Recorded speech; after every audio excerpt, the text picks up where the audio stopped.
এই হাতের সাক্ষী দ্বারা, এই হাতের ক্ষমতার বলে আমরা নিরপরাধ মানুষদেরকে দিনের পর দিন, রাতের পর রাত, বছরের পর বছর আমরা জেলখানায় বন্দি করে, এমনকি কোরআনের মুফাসসিরকেও জেলখানায় বন্দি করে অবশেষে ইনজেকশনের পোষ দিয়ে তাকে দুনিয়া থেকে শহীদ করে দেওয়া হয়েছে।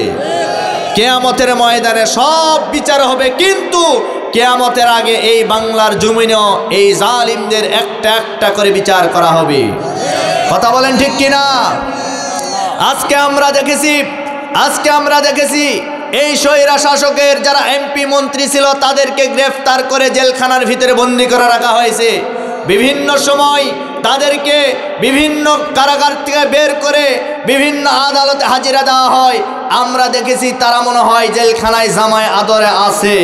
আমরা ডক্টর ইউনূস সরকারকে ডাক্তারহীন কণ্ঠে বলতে চাই, যেই স্বৈরাচারের পক্ষপাতী হয়ে যেই জালিমের বাচ্চারা নিরপরাধ মানুষদেরকে আয়না ঘরের ভিতরে বছরের পর বছর, দিনের পর দিন তাদেরকে আয়না ঘরের ভিতরে বন্দি করে রেখেছিল, আজকে তাদেরকে গ্রেফতার করা হয়েছে, তাদেরকেও বিচারের আগ মুহূর্ত পর্যন্ত আয়না ঘরের ভিতরে বন্দি করে রাখা হবে।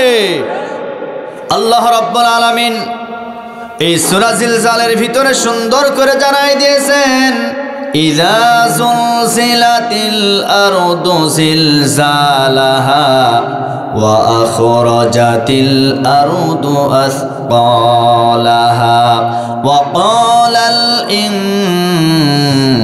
ইনসানু মা লাহা। আল্লাহ বলেন, যেদিন ভূমিকম্প শুরু হয়ে যাবে, যেদিন ভূমিকম্প শুরু হয়ে যাবে, একদিন কিন্তু এই পৃথিবীতে ভূমিকম্প শুরু হয়ে যাবে। আজ আমরা এই দেশের ভিতরে আছে, আমরাও বিভিন্ন সময় দেখেছি আমাদের বাংলাদেশের উপর দিয়েও বিভিন্ন সময় ভূমিকম্প হয়ে গেছে। আজ কোনো দেশের ভিতরে, কোনো রাষ্ট্রের ভিতরে যখন ভূমিকম্প শুরু হয়ে যায়, এই ভূমিকম্প হওয়ার পরে এই ভূমিকম্প পরিমাপ করার জন্য একটা স্কেল থাকে, সেই স্কেলের নাম হলো রেক্টার স্কেল। কিন্তু রব্বুল আলামিন যেদিন ভূমিকম্প দান করবেন, সেই দিন ওই ভূমিকম্প পরিমাপ করার জন্য কোনো স্কেল থাকবে না। সেই কিয়ামতের ময়দান এমন একটি ভয়াবহ তৈরি হয়ে যাবে, রব্বুল আলামিন একদিন এই পৃথিবী ধ্বংস করবেন। কোন দিন করবেন? আল্লাহর একজন ফেরেশতা হযরত ইসরাফিল আলাইহিস সালাতু ওয়াস সালামকে রব্বুল আলামিন সিংহা নিয়ে দাঁড় করিয়ে রেখেছেন। ইসরাফিল আলাইহিস সালাতু ওয়াস সালাম সিংহায় ফুৎকার দিবেন, কিয়ামত সংগঠিত হয়ে যাবে। এর পূর্বে কিয়ামত কবে হবে আমরা কেউ জানি না। আমার ভাইয়েরা, নবীজিকে যখন সাহাবায়ে কেরামরা প্রশ্ন করতেন, ইয়া রাসূলুল্লাহ, ইয়া হাবিবাল্লাহ, কিয়ামত কখন সংগঠিত হবে আমরা একটু জানতে চাই। আল্লাহ রাব্বুল আলামিন বলেন, ইয়াসআলুকান নাসু আনিস সাআতি কুল ইন্নামা ইলমুহা ইনদাল্লাহ। মানুষেরা যখন আপনাকে কিয়ামত সম্পর্কে প্রশ্ন করবে, আপনি তাদেরকে বলে দেন, কিয়ামত সম্পর্কে দুনিয়ার কোনো মানুষ জ্ঞান রাখে না, দুনিয়ার কোনো ব্যক্তি কিয়ামত সম্পর্কে জ্ঞান রাখে না, বরং কিয়ামতের জ্ঞান যার হাতে রয়েছেন, আওয়াজ দিয়ে বলুন তিনি কে? সে আল্লাহ জানে কিয়ামত কবে হবে। আমার ভাইরা, কিয়ামত যখন হবে, ইসরাফিল আলাইহিস সালাতু ওয়াস সালাম সিংহা নিয়ে দাঁড়িয়ে আছেন, সিংহায় মোট ফুৎকার দিবেন 2 বার। আমার কথা যদি বুঝে থাকেন আওয়াজ দিয়ে বলেন কয়বার? রব্বুল আলামিন কোরআনে কারীমের ভিতরে সুন্দর করে জানাই দিয়েছেন।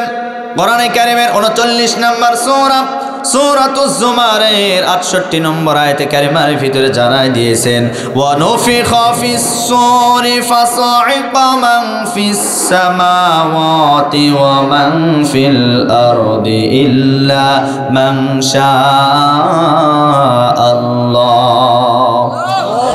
ইসরাফিল আলাইহিস সালাতু ওয়াস সালাম সিংহায় যখন একবার ফুৎকার মারবেন, এই পুরো পৃথিবীতে ভূমিকম্প শুরু হয়ে যাবে, পুরো পৃথিবীটা লণ্ডভণ্ড হয়ে যাবে।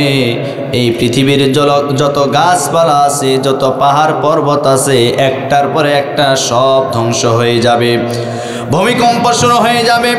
এই ভূমিকম্প সম্পর্কে কোরআনে কারিমের ভিতরে রব্বুল আলামিন বলেন, ইয়া আইয়ুহান নাসু তাকু রাব্বাকুম ইন্না জালজালাতাস সাআতি শাইউন আযীম।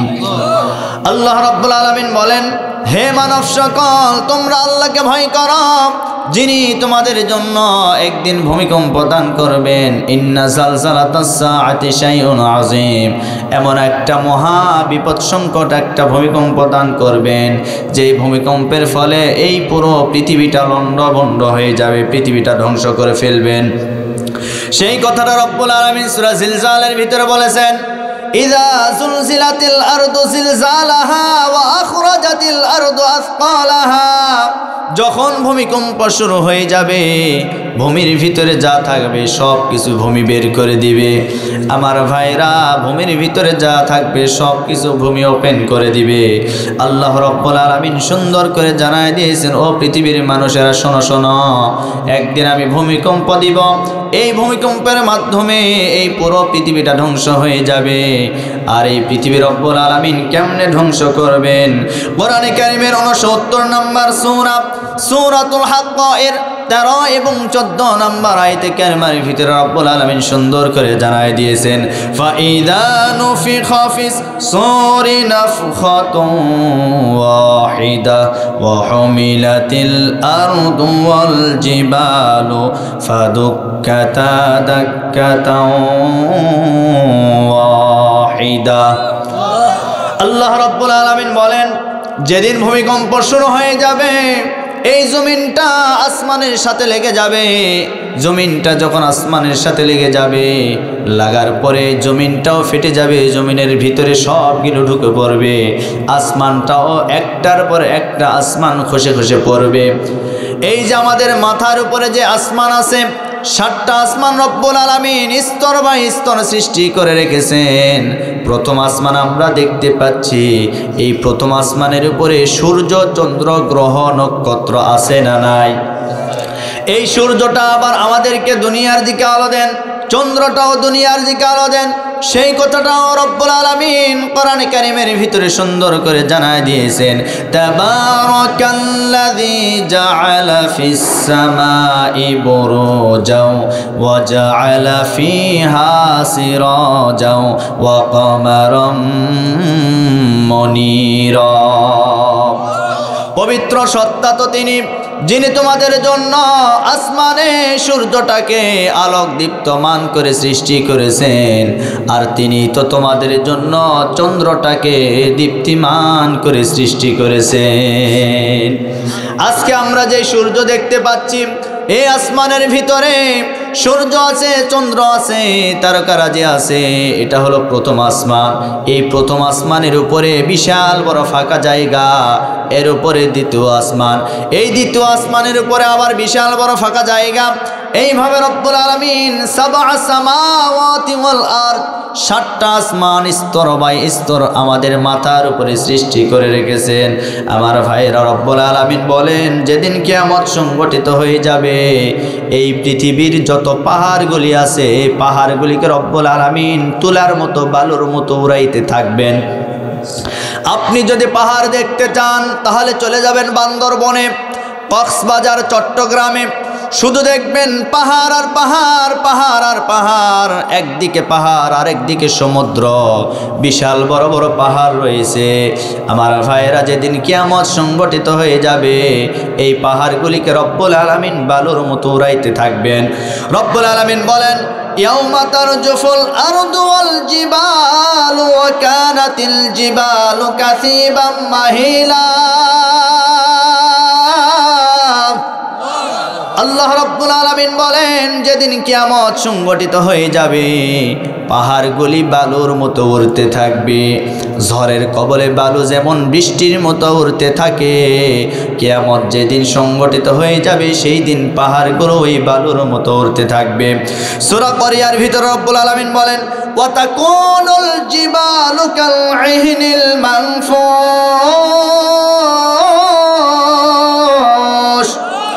আল্লাহ আল্লাহ রাব্বুল আলামিন বলেন পাহাড়গুলি সেদিন তুলার মতো উড়তে থাকবে। আমার ভাইয়েরা, আমাদের মা বোনেরা তুলা যেমন লেপ তোষক সেলাই করার সময় দেখবেন তুলার উপরে বাড়ি মারে, কথা বলেন না কেন? যখন বাড়ি মারে দেখবেন 2-4টা তুলা কিন্তু বাতাসের তালে তালে উড়ে চলে যায়। আল্লাহ বলেন যেদিন কিয়ামত সংগঠিত হয়ে যাবে এই পাহাড়টা ওই বালুর মতোই উড়তে থাকবে। আল্লাহু আকবার। এমন একটা ভয়াবহ দিন শুরু হয়ে যাবে আমার প্রিয় বন্ধুগণ। এরপরে আসমান আর জমিনের অবস্থা কি হবে? সম্মানিত ভাইরা আমার, আসমান জমিনের অবস্থা কি হবে এবার শোনেন। আল্লাহ রাব্বুল আলামিন সূরা ইনফিতারের ভিতরে সুন্দর করে জানায় দিয়েছেন, ইযাস সামাউ ফাতারাত ওয়া ইযাল কাওয়াকিবুন তাসারাত ওয়া ইযাল বিহারু ফুজ্জিরাত ওয়া ইযাল কুবুরু বু'সিরাত। জোরে বলি আল্লাহু আকবার। আল্লাহ রাব্বুল আলামিন বলেন যেদিন কিয়ামত সংগঠিত হয়ে যাবে আকাশটা বিদীর্ণ হয়ে যাবে, আকাশের ভিতরে নক্ষত্র তারকারাজিগুলি একটার পরে একটা খসে পড়বে। এরপরে আপনি যে সূর্য দেখতে পাচ্ছেন এই সূর্যটাও ওই সেই দিন কিন্তু আলো তারা হারিয়ে ফেলবে। সূর্যের 12টা মুখ রয়েছে, একটা মুখ দ্বারা আজকে দুনিয়ার জমিনে সূর্যটা রব্বুল আলামিন আলো প্রদান করেন, তাও আবার পরিপূর্ণ আলো দুনিয়ার জমিনে দেন না। এখন বলতে পারেন হুজুর তাহলে আলোটা আমাদের জন্য কিভাবে আসে? এবার শোনেন, এই সূর্যের একটা মুখ রয়েছে, এই মুখের উপরে বিভিন্ন ছাঁকুনি রয়েছে, যেই ছাঁকুনিকে বলা হয় ট্রাপোস্ফিয়ার, অ্যাটমসফিয়ার, এই ধরনের বিভিন্ন ছাঁকুনি রয়েছে। এই ছাঁকুনিগুলির কাজকে এবার শোনেন, ওই সূর্যের কাছ থেকে তাপটা গ্রহণ করে ওই তাপটা আবার পিউরিফাই করে পরিষ্কার করে দুনিয়ার জমিনে বান্দা বান্দীদের জন্য যতটুকুন দিলে উপকার হবে ততটুকুন তাপ রব্বুল আলামিন সূর্য থেকে দুনিয়ার দিকে দান করে থাকে। আমার ভাইরা, আমার প্রিয় বন্ধুগণ, ওই কিয়ামতের ময়দানে আজকে সূর্যের একটা মুখ দ্বারা দুনিয়াতে আলো প্রদান করছেন। যেদিন কিয়ামতের ময়দান কায়েম হয়ে যাবে সূর্যের 12টা মুখ দ্বারা রব্বুল আলামিন আলো দান করবেন। এত কঠিন একটি পরিস্থিতি, দিন ভয়াবহ দিন শুরু হয়ে যাবে, কিয়ামত সংগঠিত হয়ে যাবে। আমার ভাইরা, ইসরাফিল আলাইহিস সালাতু ওয়াস সালাম সিংহায় ফুঁক দিবেন 2 বার। এখন দিয়েছেন কয়বার? আরো জোরে বলেন। একবার দিয়েছেন। দ্বিতীয়বার যখন ফুৎকার দিবে কি হবে এবার শোনেন, সুম্মা নুফিখা ফীহি উখরা ফাইযা হুম কিয়ামুন ইয়ানজুরুন। আল্লাহ রাব্বুল আলামিন বলেন দ্বিতীয়বার যখন ফুৎকার দিবে, দ্বিতীয়বার ফুৎকার দেওয়ার মাধ্যমে এই পৃথিবীতে যত মানুষগুলি শুয়ে আছে কবর থেকে মানুষদেরকে উত্থিত করা হবে। কবর থেকে মানুষ উঠবে, ওঠার পরে পঙ্গপালের মতো কিয়ামতের ময়দানে তারা দৌড়াইতে থাকবে। এমনকি নবীজি বলেন যে মানুষগুলি কবরে আছে, যাদেরকে কবর থেকে উত্থিত করা হবে এদের পরনের ভিতরে কোনো কাপড় থাকবে না, উলঙ্গ করে তাদেরকে ওঠানো হবে। আম্মা জান আয়েশা সিদ্দিকা রাদিয়াল্লাহু তাআলা আনহা থেকে হাদিস বর্ণিত, তিনি এই কথাটা শোনার পরে নবীজিকে প্রশ্ন করেছিলেন, ইয়া রাসূলুল্লাহ, ইয়া হাবিবাল্লাহ, আপনি বললেন কিয়ামতের ময়দানে সমস্ত মানুষদেরকে উলঙ্গ করে ওঠানো হবে, আমি তো আপনার স্ত্রী, আমিও কি ওই কিয়ামতের ময়দানে উলঙ্গ হয়ে উঠব নাকি? নবীজি ডাক দিয়ে বলেন, ও আমার প্রাণ প্রিয় তোমার স্ত্রী, অবশ্যই তুমিও কিয়ামতের ময়দানে উলঙ্গ হয়ে উঠবে। তখন আম্মা জান বললেন, ইয়া রাসূলুল্লাহ, আমি তো আপনার স্ত্রী, আমি যদি উলঙ্গ হয়ে ওই কিয়ামতের ময়দানে উঠি আপনার কি কোনো লজ্জা লাগবে না? আপনার কি লজ্জা করবে না? নবীজি ডাক দিয়ে বললেন, ও আমার প্রাণ প্রিয় তোমার স্ত্রী, ওই কিয়ামতের মাঠ এমন একটি ভয়াবহ মাঠ তৈরি হয়ে যাবে, সেই দিন কোনো মানুষের দিকে তাকানোর মতো কোনো সময় পাবে না। সবাই সবার চিন্তায় থাকবে, এমনকি প্রত্যেকটা মানুষ, প্রত্যেকটা নবী রাসূল সবাই নিজের চিন্তায় থাকবে আর বলতে থাকবে ইয়া নাফসি ইয়া নাফসি ইয়া নাফসি। শুধুমাত্র আমার আপনার নবী বলবেন ইয়া হাবলি উম্মতি ইয়া হাবলি উম্মতি। নবীজি মাকামে মাহমুদে সিজদায় পড়ে থাকবেন আর বলবেন ইয়া হাবলি উম্মতি ইয়া হাবলি উম্মতি। হায় হায়, আজকে আমার উম্মতের কি হবে, আজকে আমার উম্মতের কি হবে। আল্লাহ ডাক দিয়ে বলবেন হাবিব আজকে আপনি কাঁদবেন না, আজকে তো আপনার কাঁদার দিন না, আজকে আপনি মাথা ওঠান, আজকে আপনি কাঁদবেন না, আজকে কি চান শুধু একটা বার আমাকে বলুন। নবীজি ওই মুহূর্তে ডাক দিয়ে বলবেন ইয়া রব্বুল আলামিন আজকে আমি আমার জন্য কাঁদি না, আজকে আমি কাঁদি আমার গুনাহগার উম্মতদের জন্য। আজকে দেখতে পাচ্ছি আমার গুনাহগার উম্মতেরা তারা জাহান্নামে চলে যাচ্ছে, আমি নবী সহ্য করতে পারি না। ওগো আল্লাহ আমি সহ্য করতে পারছি না। তখন রব্বুল আলামিন বলবেন ওগো আমার হাবিব তাহলে যান যান আপনার কোন কোন উম্মতকে নেওয়া প্রয়োজন হবে তাদেরকে নিয়ে সরাসরি আপনি জান্নাতে প্রবেশ করুন। নবীজি আমার উম্মতদেরকে বাছাই করবেন। কোন উম্মতদেরকে বাছাই করবেন? দুনিয়াতে যারা বেনামাজি ছিল তাদেরকে বাছাই করবেন। কথা বলেন না কেন? দুনিয়াতে যারা ঘুষখোর ছিল তাদেরকে বাছাই করবেন। দুনিয়াতে যারা মদখোর ছিল তাদেরকে কি বাছাই করবেন? কথা বলেন না কেন? দুনিয়াতে যারা নবীর দল বাদ দিয়ে মানুষের তৈরি করা দল করত তাদেরকে কি বাছাই করবেন? কখনোই না।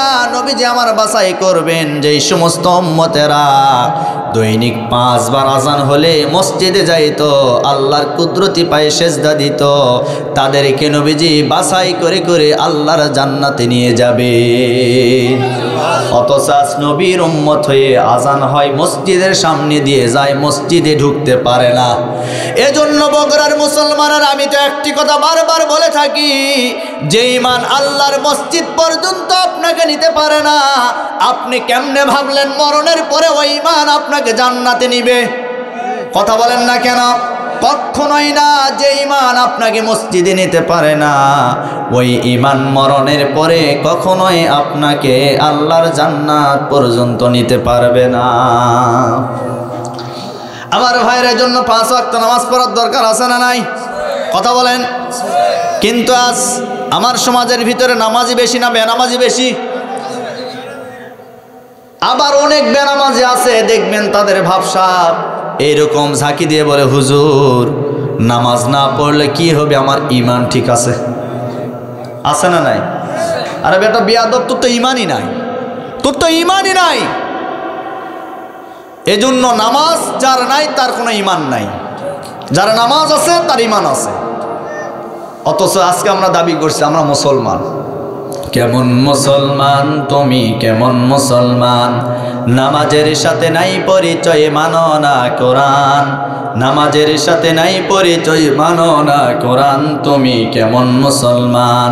তুমি রমজান এলে রাখো না রোজা, দিনকে করো আঘাত, পয়সা করির নাই তো অভাব, দাও না তো যাকাত। কথা বলেন। তুমি রমজান এলে রাখো না রোজা, দিনকে করো আঘাত, পয়সা করির নাই তো অভাব, দাও না তো যাকাত। তুমি ইমানদারির বড়াই করো, নেই তোমার ঈমান। কেমন মুসলমান, কেমন মুসলমান তুমি, কেমন মুসলমান? নামাজের সাথে নাই পরিচয়, মানো না কোরআন। নামাজের সাথে নাই পরিচয়, মানো না কোরআন। তুমি কেমন মুসলমান? তুমি সুদের টাকায় বসত করো, ঘুষ ছাড়ো না, দিন দক্ষিণা খেয়ে মরে খবর রাখো না। সুদখোর আপনাদের এলাকায় আছে না নাই? কথা বলেন না কেন? আছে মানে ডবল হাজি, মক্কা মদিনা জিয়ারত করে আসে, সামনের কাতারের মুসল্লি, আবার নামাজও ঠিকঠাক মতন পড়ে, সুদের সাথেও আবার টাকা লাগায়। আপনি দেখবেন সকাল সন্ধ্যায় জিকিরও করছে সুবহানাল্লাহ সুবহানাল্লাহ 40,000, আলহামদুলিল্লাহ 45,000, সুদের সাথে টাকাও লাগাই 50,000। কি কথা বলেন? তুমি সুদের টাকায় বসত করো, ঘুষ ছাড়ো না, দিন দক্ষিণা খেয়ে মরে খবর রাখো না, তুমি বিজাতিদের সংস্কৃতিতে সফেছ পরাণ। কেমন মুসলমান, কেমন মুসলমান, তুমি কেমন মুসলমান, নামাজের সাথে নাই পরিচয়, মানো না কোরআন, নামাজের সাথে নাই পরিচয়, মানো না কোরআন, তুমি কেমন মুসলমান।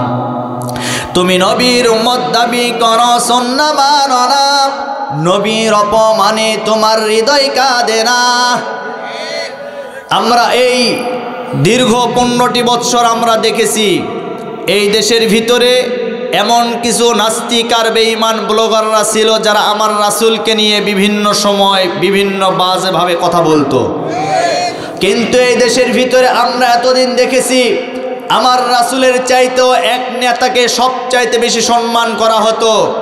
ওই নেতাকে যদি কেউ গালি দিত তাকে জেলখানায় বন্দি করা হতো, তার নামে মামলা হতো, হামলা হতো, বিচারের কাঠগড়ায় দাঁড় করানো হতো। কিন্তু আমি বলতে চাই সেই নেতার চাইতে আমার রাসূলের দাম কম না বেশি? কথা বলেন, কম না বেশি? সেই নেতাকে গালি দিলে যদি বিচার হয়, আমার রাসূলকে গালি দিলে ওই নাস্তিকের ফাঁসি আমরা চাই। কথা বলেন ঠিক কিনা? আমরা এতদিন দেখেছি সেই নেতাকে সর্বোচ্চ নেতা বানানো হয়েছিল, এমনকি জাতির পিতা পর্যন্ত বানানো হয়েছিল। তার নাম ছিল শেখ মুজিবুর রহমান। আমরা তাকে সম্মান করি, শ্রদ্ধা করি, অপমান করি না। আমি মনে করি অপমান করেছে তার কলিজার টুকরা সন্তান হাসিনা। তার প্রমাণ 5 আগস্টের পরে আপনারা দেখেছেন এই দেশের যত মূর্তি ছিল, বাবার নামে যত মূর্তি তৈরি করেছিল সকল মূর্তি ভেঙে ফেলা হয়েছে। এমনকি এমন কিছু কিছু মূর্তি ছিল যেই মূর্তির গলার ভিতরে রশি দিয়ে তাকে টেনে হিঁচড়ে নামানো হয়েছে। তার মানে এর দ্বারা সম্মান বাড়ছে না কমছে? কথা বলেন না কেন? কমাইছে কে? তার মেয়ে হাসিনা। আমি তো বারবার বলি, যদি এই ধরনের মূর্তি বিভিন্ন মোড়ে মোড়ে বিভিন্ন জায়গায় তৈরি না করে, যদি বিভিন্ন জায়গায় মসজিদ আর মাদ্রাসা, এমনকি বাংলাদেশে শত শত ইবতেদায়ী মাদ্রাসা আছে, এগুলি যদি শেখ মুজিবের নামে সরকারিকরণ করত, মাদ্রাসায় যতদিন ছাত্ররা পড়তো শেখ মুজিবের কবরে সওয়াব যাইতো। কথা বলেন? কিন্তু না করে করছে মূর্তি, দিয়েছে পাখি, ওর উপরে একটু পায়খানা করে। জোরে বলেন সুবহানাল্লাহ, সুবহানাল্লাহ। কে এরকম দৃশ্য আমরা দেখি নাই? জোরে বলেন দেখি নাই? আমরা দেখেছি। এজন্য আমার রাসূলকে আমরা আমাদের হৃদয়ের চাইতে বেশি মহব্বত করি, ঠিক কিনা বলেন? আমার রাসূলকে মহব্বত না করলে ঈমান, আমার রাসূলকে মহব্বত না করলে আল্লাহর জান্নাত পাওয়া যাবে। এজন্য আমার প্রিয় বন্ধুগণ, আমরা রাসূল আমাদেরকে সুপারিশ করে আল্লাহর জান্নাতে নিয়ে যাবেন, এমনি এমনি নয়। আমার নবীজি মাকামে মাহমুদে যখন এইভাবে কাঁদতে থাকবেন, আল্লাহ অর্ডার করবেন, ওগো আমার হাবিব, আপনি যান যান, আপনার উম্মতদেরকে নিয়ে আপনি জান্নাতে চলে যান। কিয়ামতের ময়দানে রব্বুল আলামিন 2টি দলে মানুষদেরকে বিভক্ত করবেন। জোরে বলেন কয়টি? 1 নম্বর জান্নাতি, আরেক নম্বর জাহান্নামী। জান্নাতি বান্দা বান্দি যারা হবে, আমার নবীজি ওই হাসরের ময়দানে তাদেরকে নিয়ে আল্লাহর জান্নাতের ভিতরে প্রবেশ করবেন। কিন্তু নবীজি যখন জান্নাতের গেটের সামনে যা দাঁড়িয়ে থাকবেন, এমন সময় ফেরেশতারা প্রশ্ন করবেন, মান আনতা, হু আর ইউ, আপনি কে? আপনার পরিচয় আমরা জানতে চাই। নবীজি তখন বলবেন, আনা মুহাম্মদ, বলেন সাল্লাল্লাহু আলাইহি ওয়াসাল্লাম, আমি হচ্ছি মুহাম্মদ, আমি হচ্ছি শেষ জামানার নবী। তখন ওই ফেরেশতারা বলবেন, আহলান সাহলান মারহাবান ইয়া রাসূলুল্লাহ, আপনাকে সুস্বাগতম, আপনাকে সুস্বাগতম। আপনার জন্যই তো আমরা বছরের পর বছর এই জায়গায় দাঁড়িয়ে আছি। আপনাকে আমরা রিসিপশন করতে চাই, আপনার জন্য লাল গালিচা আমরা বিছিয়ে দিয়েছি। আমার প্রিয় বন্ধুগণ, কোন দেশের রাষ্ট্রপ্রধান, কোন এমপি মন্ত্রী কোন এলাকায় গেলে আপনি দেখবেন ওই এলাকায় যদি ময়লা আবর্জনা থাকে পরিষ্কার করা হয়। এমনকি ওই এলাকার ভিতরে রাস্তায় বিভিন্ন গাছে বিভিন্ন মোড়ে ফুল দিয়ে বিভিন্ন রকমের সাজানো হয়। এরপরে রাস্তার মনে মনে ব্যানার ফেস্টুন লাগানো হয় স্বাগতম জানানোর জন্য। আমার রাসূলকে আমার নবীকে ওই জান্নাতে রিসিপশন করার জন্য রব্বুল আলামিন জান্নাতটাও সুন্দর করে তৈরি করবেন, জান্নাতটা একেবারে নয়নাভিরাম করে তৈরি করবেন। নবীজি জান্নাতের গেটের সামনে যখন দাঁড়াবেন, দাঁড়ানোর পরে নবীজির হাত ওই গেটে স্পর্শ করবে না, স্পর্শ করবে না, গেটটা এমনি ওপেন হয়ে যাবে। জান্নাতের গেটটা সেন্সর গেট হবে। সেন্সর গেটটা আবার কেমন গেট? আজকে বর্তমান আমাদের দেশের ভিতরেও বিভিন্ন উন্নত মানের বাড়িঘর আছে, সেই বাড়িঘরের ভিতরে সেন্সর টেপ লাগানো হয়েছে। এখন এই সেন্সর টেপটা আবার কেমন টেপ? টেপের নিচে হাত দিবেন, পানি পড়বে, হাতটা সরাবেন, পানি বন্ধ হয়ে যাবে। জান্নাতের গেটটাও এইরকম হবে। নবীজি যখন জান্নাতের গেটের সামনে দাঁড়িয়ে থাকবেন, সাথে সাথে জান্নাতের গেটটা ওপেন হয়ে যাবে। জান্নাতের গেটটা যখন ওপেন হয়ে যাবে, আমার নবীজি তার উম্মতদেরকে নিয়ে ওই জান্নাতের ভিতরে সরাসরি প্রবেশ করবেন। জান্নাতের ভিতরে যখন চলে যাবেন, জান্নাতের ভিতরে যাওয়ার পরে আমার ভাইয়েরা, তাদেরকে সর্বপ্রথম যে জিনিসটা দিয়ে পরিবেশনা করা হবে, সেই জিনিসের নাম হলো মাছের কলিজার ভুনা। মাছের কলিজার ভুনা জান্নাতীদের সামনে মেহমানদারি করানো হবে। অনেক বর্ণনা ভাই। তাহলে আমি বলতেছিলাম কিয়ামতের ময়দান কায়েম হয়ে গেছে, দুটি দলে মানুষ বিভক্ত হবে, একটি জান্নাতি আর একটি। তাহলে জান্নাতি মানুষেরা যে জান্নাতে গেল, এখন জাহান্নামী মানুষেরা কিয়ামতের ময়দানে কি অবস্থায় আছে আমাদের জানার দরকার আছে না নাই? কথা বলেন ভাই।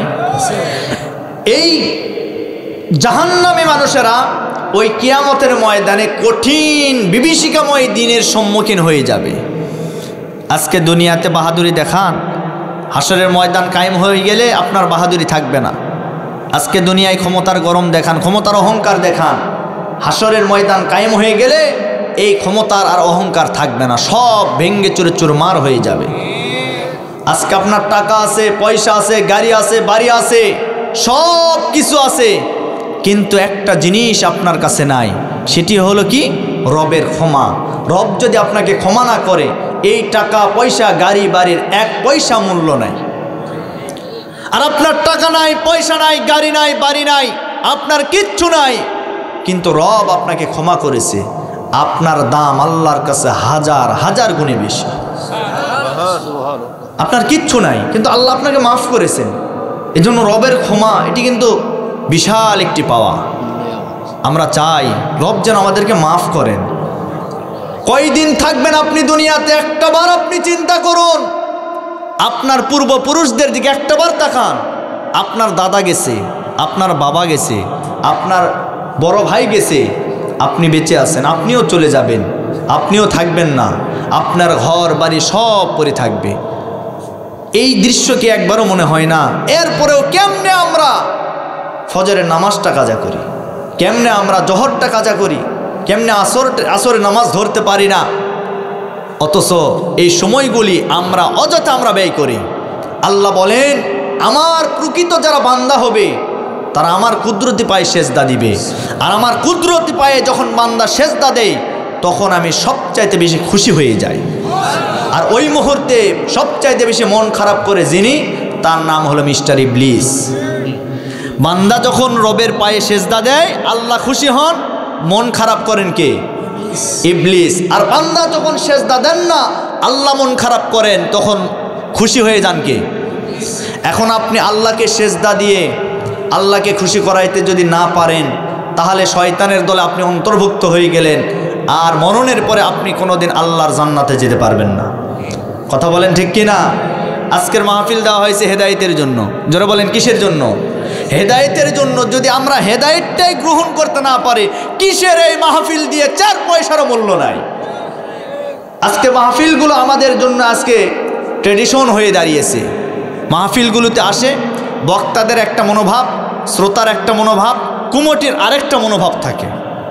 এখন বক্তার মনোভাব হলে কি, যাব কিছু হুমকি ধামকি মারবো, মাঠ গরম করব, বাস দাওয়াত আসবে, আমার ইনকাম বেশি হবে, এটা হলো বক্তাদের ধারণা।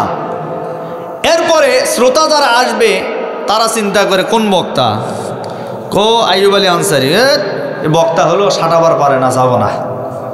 আর যখন দেখে কোন বক্তা, বজলুর রশিদ, না সেই সাঁটাবার পারে রে, চলো যাই। কি কথা বলেন না কেন? এই নিয়ত করে যখন আসে তখন হেদায়েত শূন্য। আর কুমটির নিয়ত কি জানেন? অমুক বক্তা নিয়ে আসবো, তুমুক বক্তা নিয়ে আসবো, 80,000 90,000 টাকা দিয়ে ভাড়া করে নিয়ে আসবো, নিয়ে আসার পরে হাজার হাজার মানুষ হবে, আমাদের ইনকাম বেশি হবে। কথা কি ভুল বললাম? আজকে 80,000 1 লক্ষ 2 লক্ষ টাকা 1.5 লক্ষ টাকা দিয়ে ভাড়া করে বক্তা নিয়ে এসে ওয়াজ করে 4 পয়সারও কোনো ফায়দা নাই, বরং বক্তাদের পকেট গরম। আজকে চুক্তিবাদী বক্তা কিছু বের হয়েছে, শোনেন, চুক্তি করে যারা ওয়াজ করে এদেরকে 2 বছর দাওয়াত দেওয়া বন্ধ করেন, 3য় বছরে কুমটির হাতে পায়ে ধরে দাওয়াত নিবে। কথা বলেন, কথা বলেন। 1টা বছর আপনি বন্ধ করে দেন, দেখি তো এরা কেমনে ওয়াজ করে। নিয়ত করেন যে চুক্তিবাদী কোনো বক্তাদেরকে দিয়ে আমরা ওয়াজ করাবো না, বরং যারা চুক্তি করবে না তাদেরকে দিয়ে ওয়াজ করাবো। খোদার কসম করে বলি, এই কোরআন হাতে নিয়ে বলি, এই ওয়াজ দিয়ে আপনার ফায়দা হবে, নচেত কোনো ফায়দা নাই।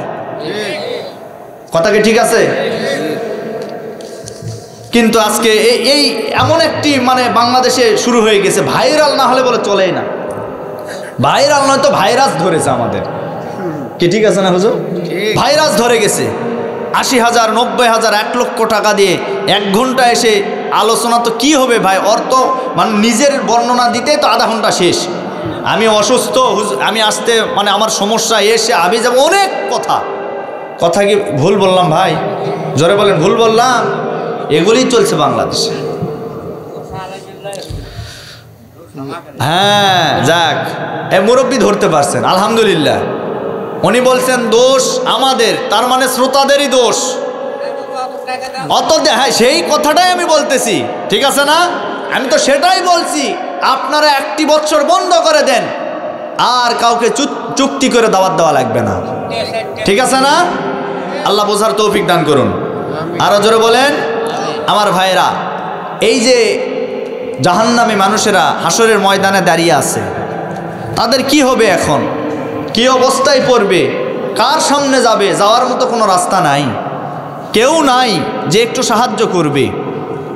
জান্নাতি যারা হবে তাদেরকে রব্বুল আলামিন সামনে থেকে ডান হাতে আমলনামা দিবে, তাদেরকে জান্নাতে প্রবেশ করায় দিবে। আর জাহান্নামী যারা হবে তাদেরকে পিছন দিক দিয়ে বাম হাতে আমলনামা দিবে। দেওয়ার পরে তাদেরকে বলা হবে কি জানেন? ইকরা কিতাবাকা কাফা বিনাফসিকাল ইয়াওমা আলাইকা হাসিবা।